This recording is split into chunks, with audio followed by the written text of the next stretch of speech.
Hey everyone, Mike Vanderheiden here, founder of Portal Ventures.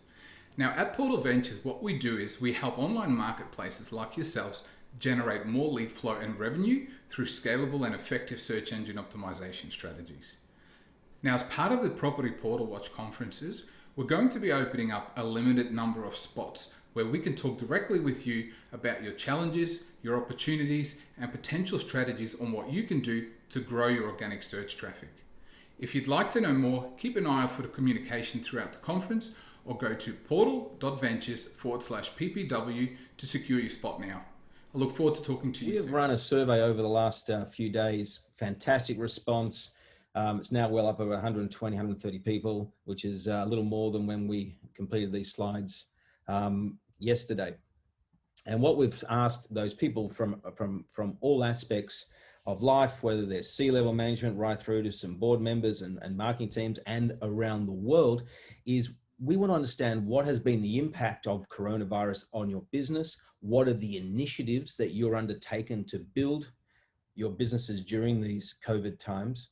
And how do you think about the future? So I'm going to go through quite quickly a bunch of stats around their thoughts, and then I'm going to sort of talk to you about my sort of conclusions around what we are seeing happening. What's interesting is 85% of the people who responded are still operating in some sort of COVID restricted environment. Most have to work from home. Some can't do customer visits, and a lot of people can't do local travel, and a hell of a lot can't do international travel. So yes, there's a lot of restrictions that's still occurring today on businesses. As you know, you're all being impacted by this. Let's have a look initially at what's the impact's been on the financial results of people. And it's good then you can get a feeling of where you sit within that environment. When we ask people, what do you think your revenues are going to be in September 2020 versus the pre-COVID time, the January time? Have you got back to where you were in January this year? Across all our respondents, 46% said they are worse off. And that's sort of split around 25% saying they're slightly less revenue than they had in January, February, and about 20% saying significantly less revenue.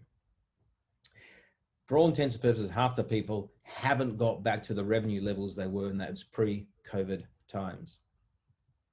Now, when we say, well, that's interesting, but how does that split between emerging markets and established markets? Because they sort of a little bit different. And actually, not unexpectedly, we're seeing that the established markets have bounced back far quicker. And you can see here in the stats where you have, it's only a small percentage, less than 10% of significantly less revenue than they were in January or February this year. Whereas the majority are about the same. That's vastly different to the emerging markets where the majority, a third of the respondents, are significantly less revenue. Those markets have not come back. Not surprising when you think about in the mature markets, people have probably adapted to the new world, are happy to transact. Plus, a lot of these established markets are in Europe, where there's a lot more freedoms and a lot less locking down of people. And so business is far more back to normal, at least in the real estate space. Now, when we said, how are you going to go versus your budget for this year? And absolutely unexpectedly, as expected, most people are not going to achieve it.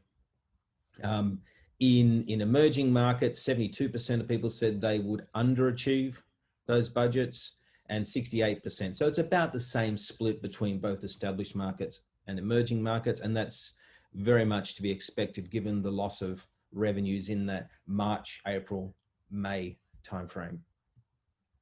We then said, how are you going versus last year, right? Because that's another measure around thinking about it. Now, interesting is slightly different here. 50% of the established market companies said they're actually going to go backwards year on year. Okay. Now that's but most of them said they're just slightly worse. So clearly the hole that they had to go through in that March, April, and May timeframe has just not been filled. And given that it's It's just something that can't be achieved this year, Phil. But what's interesting, the emerging markets, while only 36% said they would go backwards, and that's probably because they're coming off a much lower base from 2019, the majority are significantly worse than they were even in 2019. So all in all, it hasn't been a good year from a financial performance perspective. Then we have a look at the underlying drivers. What is sort of happening in these markets? Customers, the agents, developers, brokers in these markets are still experiencing financial difficulty. 37% have got substantial financial difficulty, and 48% are a bit minor, but still some difficulty.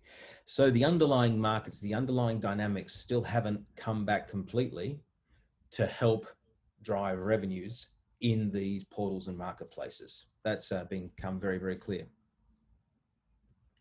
So when we said, well, has there been a change in customer numbers? Now, this was quite interesting. Overall, when you average out all these, take both the medium and the average, there's been no change in the number of customers from where they were in January. What this means is the business has gone through a dip and managed to probably get themselves back to where they were in January. Clearly, most portals and marketplaces would expect to be higher at this time of year with the continued growth of the business. But a lot, a material number here, had a decrease of around 10%. So that gives you an idea that yes, customers have been lost from these marketplaces. And when we said, well, why have they been lost? One of the responses really fitted into a couple of categories. About a third have gone out of business, and then about 2/3 have either stopped advertising on the portal but continue to advertise on another portal. That tends to impact numbers 2, 3, and 4 in a market. Or a third of the customers who did go out of business for these players here, for these portals here, have gone into hibernation. They're just waiting for the market to turn. And when we split between emerging markets and established markets, it was a lot worse in the emerging markets. But in retaining customers, a lot of tools have been used by portals. A lot of free listing products, free premium products, deferred payments, discounted subscriptions, and so on. So free and discounted subscriptions have been the main tools being used to keep the customers. Basically, there's been this transfer of wealth from the portal back to the advertiser to keep them as a customer, in the hope that in the future, when the markets turn, as they already have in some markets, the revenues will come back to the portals. There's also been a bunch of new products launched. These products, when we said, about half the portal said, yes, we've launched new products to help in these COVID times. And the most successful new products have been around automated videos, virtual tours, remote viewing solutions, things that immerse the visitor to sites into the properties so that they can then make a decision remotely. A lot of social media distribution, so getting more people to engage, marketplaces, commission sharing, virtual property fairs. People can't physically go to visit properties, so they've virtually seeing properties and then making decisions. And hopefully then when the lockdown in the various markets has been restricted, they're able to then visit and then can complete the transactions. And then a lot of stuff into educating the agents and developers. So there's a lot of innovation that's occurred in these markets. We then said, well, what's happening in visits? And there's been on average a 15 to 20% year-on-year increase in visits. If we were having this conversation in sort of the March, April, May, visits had fallen off a cliff, but the markets have come back very, very strongly. And some markets, people are seeing a 40, 50, 60% increase in the number of people visiting their sites year on year versus the time you said. So the traffic is there, which is important. That's a good lead indicator to future transactions being able to take place. And then we asked, what has happened on the cost side of these businesses? Because you want to understand, whether have portals, how else have they responded? And what's interesting is, on average, the median cost reduction was 20% reduction in costs. So everyone sort of dug deep and dug hard to really reduce the amount that they are spending on running their businesses. Now, when we said, well, that's great, but where have those costs come from? Because they're running these businesses in a very different environment. And it's across the board. Employee costs down, marketing costs are down, office costs are down. Not surprising, given most people are working from home at the moment, that the concept of actually having an office is one that is changing as well. So, most savings have been captured through a reduction in salaries rather than headcount. So when we dived a little deeper and said, how much headcount have you reduced? The answer was only about 5% on average across all the respondents. And that's very much driven by the fact that people wanted to retain jobs. Governments have put their hands in the pocket and said, here is some money to help you keep your employees. And that's sort of reflecting the fact that people have had to have reduced salaries along the way. Clearly, marketing costs, nearly 60% of all people who respond to the survey have reduced their marketing costs, and it's clearly across the board. Although what we're now seeing is that now those marketing costs are increasing, and it's very much being focused on performance-based marketing, the SEMs of the world, to really much drive traffic back to the site so they can then lead to more conversions. So we then asked the respondents, the C-level leaders who respond to this survey, well, what's your expectation for life in this COVID world? What's going to happen?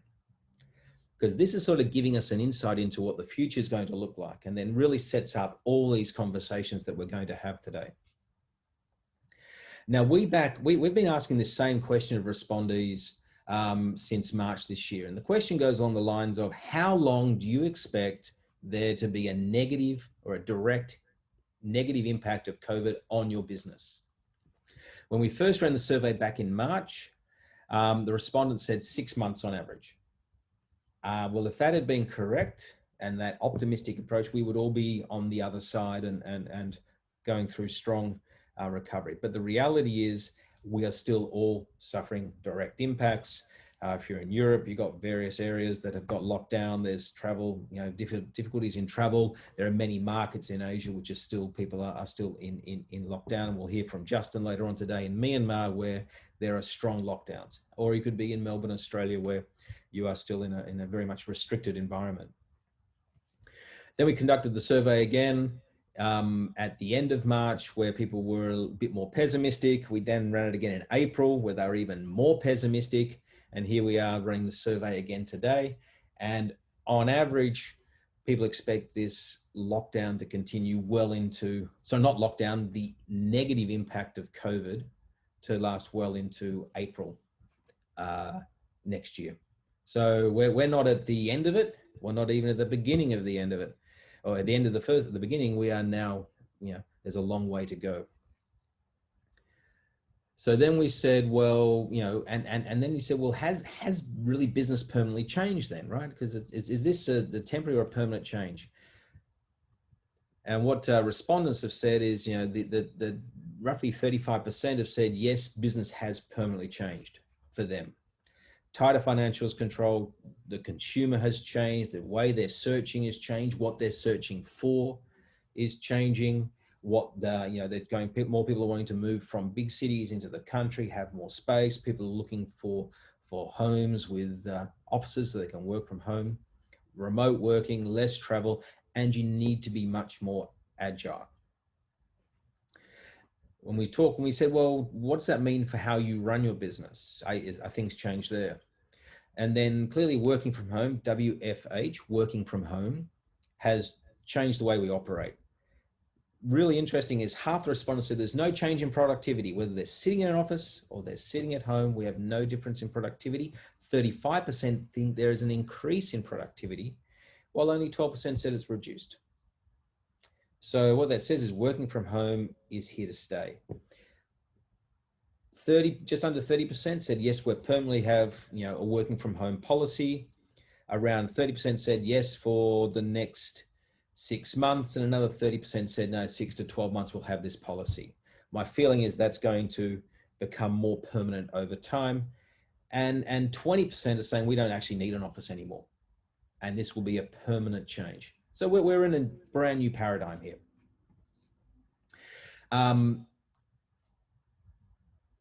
Roughly 25% of respondents said their business is at risk, either in the next 6 months or longer. And primarily because they're low on cash. 12% said we don't really have cash reserves. We're struggling at this point in time, with another 30%, 34% saying that we've got marginal cash reserves and everything has to go right for us to be okay. So all in all, it's about a 50-50 split between those who really have easy access to cash and those who've got some challenges. And for those who have access to cash and who have raised money in the last 6 months, most have been successful. So there is cash out there if you want to drive growth in your business. But half of the people who have raised cash found it challenging, and 10% just were unsuccessful overall. So it's not a walk in the park raising money. You have to have a very good story. Most C-level leaders expect 2021 to be a much better year, which is understandable. They're now understanding how to operate in this COVID world. They're seeing underlying growth in the market. Their customers, and at the end of the day, the buyers and sellers of property now understand how to operate in this COVID world much better than they did in March, April, and May this year. And they probably hope that the lockdown restrictions are much less. So that's why we're expecting a significantly better. 85% are saying it's going to be much better. And I think, to end on a very good note around these observations is 75% are hiring staff at the moment and 68% are looking at increasing their marketing spend. So there's some good news there that from the dip, even though they expect the negative impact to continue for a while, they're coming back and looking for hiring of staff and increasing marketing spend.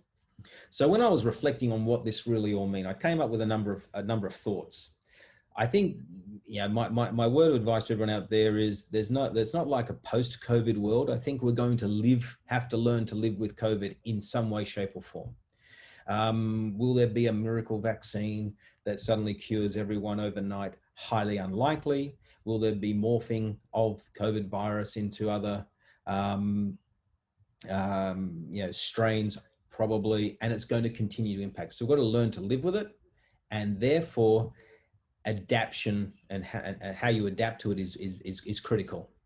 What we've also learned over the last 6 months is things happen far faster than we imagine. If we were in January having this conversation, we were to say we're going to live in this completely different world within the next 3, 4, 5 months, and no one would have taken that seriously. But look where we are today. It has changed a lot. People adapt to new situations very quickly and probably better than we expect. In many markets, the demand is going through the roof in terms of people wanting to buy houses. People are getting used to looking at houses remotely online. People are adapting to the situation. I want to move from the city, move to the country, and people are working from home. People adapt to the new environment, adapt to the new living conditions or the new conditions that they have to work in very, very quickly. So we have to be very agile and very decisive to win whatever market we're operating in. That becomes very, very critical in what we're doing as companies. We will have to help our customers adapt so they can create significant value. That'll help them create value and help us create value. So all the education, the training, helping the agents, the developers understand, providing them with new tools will help release value. And we have to keep doing it rather than waiting for this post-COVID world, because I don't think the post-COVID world is going to exist. It's going to be the world with COVID. You got to lean into the problem and embrace it. A lot of people I've talked to, because I advise many companies, are saying, we'll wait. We're going to, this is too hard. No, you've got to lean in, embrace it, don't fight against it, and find a way to get more value. And I think rethinking the old ways of doing business and be prepared to make changes is critical. If you adopt these things, I think you will release a lot of value in your business, and many companies have done that. So that's my sort of introductory thoughts and reflections on what it's taken to build marketplaces in this in a COVID world. I think historically I would have said a post-COVID world, but I don't really think there's going to be a post-COVID world. So now, how do we embrace our new reality, and how do we then make sure that we capture the most value from it? So thank you for that. Hey everyone, Mike Vanderheiden here, founder of Portal Ventures. Now at Portal Ventures, what we do is we help online marketplaces like yourselves generate more lead flow and revenue through scalable and effective search engine optimization strategies. Now, as part of the Property Portal Watch conferences, we're going to be opening up a limited number of spots where we can talk directly with you about your challenges, your opportunities, and potential strategies on what you can do to grow your organic search traffic. If you'd like to know more, keep an eye out for the communication throughout the conference, or go to portal.ventures/ppw to secure your spot now. I look forward to talking to you soon.